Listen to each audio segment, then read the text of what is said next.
Hi, I'm Tim. Welcome to our channel and thanks for logging on. If you enjoy these videos, do me a favor and subscribe to our YouTube channel right here at Watchbox Reviews. I would really appreciate it, and I promise to update daily. If you love this watch, you could see it and you could purchase it on our website, thewatchbox.com. And today we're discussing the 20th anniversary Aquanaut, or at least unofficially that's what it is. This is the 2017 to present Patek Philippe 5168G-001, a handsome 42.2mm in white gold.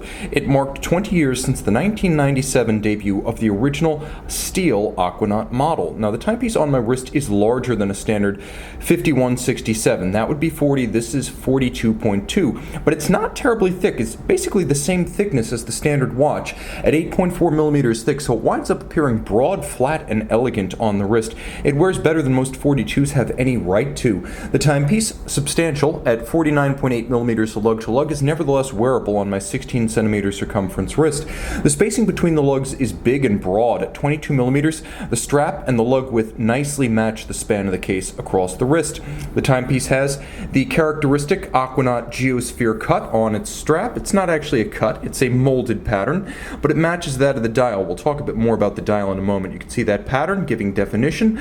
The strap itself does flare a little bit and it conforms to the case flank, so there's a highly integrated look as though the watch were on a bracelet. No daylight between case and strap. Turn it upside down and you can find that there are evacuated portions of the vulcanized rubber strap that thin it out for greater flexibility and allow the wrist to breathe. You can see there are pre-scored marks on both sides of the strap that you can use to fine-tune the fit, but this is a brand new Patek strap, so you will have the first opportunity to tailor the watch. There is a double deployant trigger actuated white gold Patek Philippe folding clasp, and you can see it is handsomely high polished inside and out with no compromise in the execution.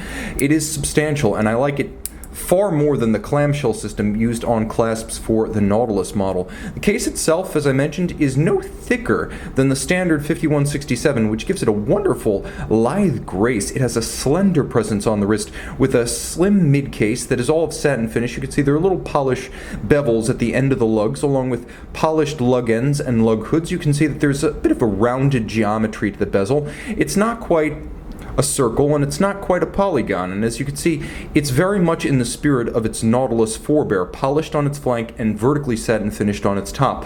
The dial, again, it's that geosphere cut that we've always associated with the Aquanaut model, but here it's taken a page from its older sibling, the Patek Philippe Nautilus, specifically the 2006 to present 5711, which uses a blue gradient. Now this is not the blue you'll find on the Nautilus. This is a brighter blue. I would describe it as a sort of cobalt blue metallic at the center and navy blue at its outer edge. The numerals themselves are white gold, and they are Arabic numerals with plenty of lume. The lume shot will be spectacular. The hands at center are also white gold because it cannot oxidize or tarnish over time. And you'll appreciate the white lacquered lancet style counterweighted seconds hand. Now there is a crown guard structure, but it's minimal. Screw down crown, 120 meters of water resistance. Nothing changes mechanically. Let's open up the clasp one more time and take a look at the back of the watch. Caliber 324 SC.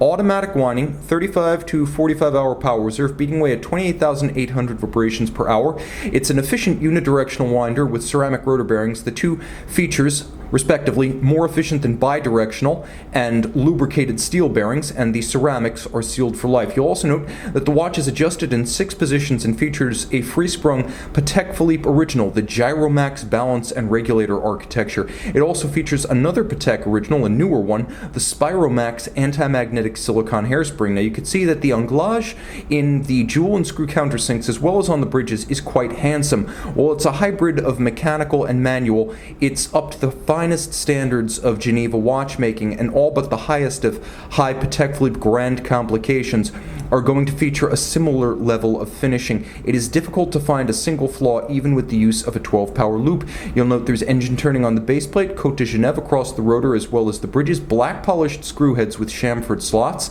and the timepiece is quite impressive technically, as with the Patek Philippe seal and the Spiromax hairspring, Patek Philippe guarantees this watch to run no worse than -3 + 2 seconds a day. That is Patek's attestation of its accuracy.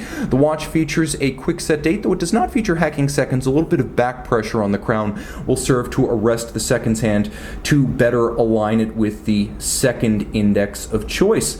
The timepiece, accurate, water-resistant, versatile, slender, graceful, equally viable as a sports watch and a dress watch.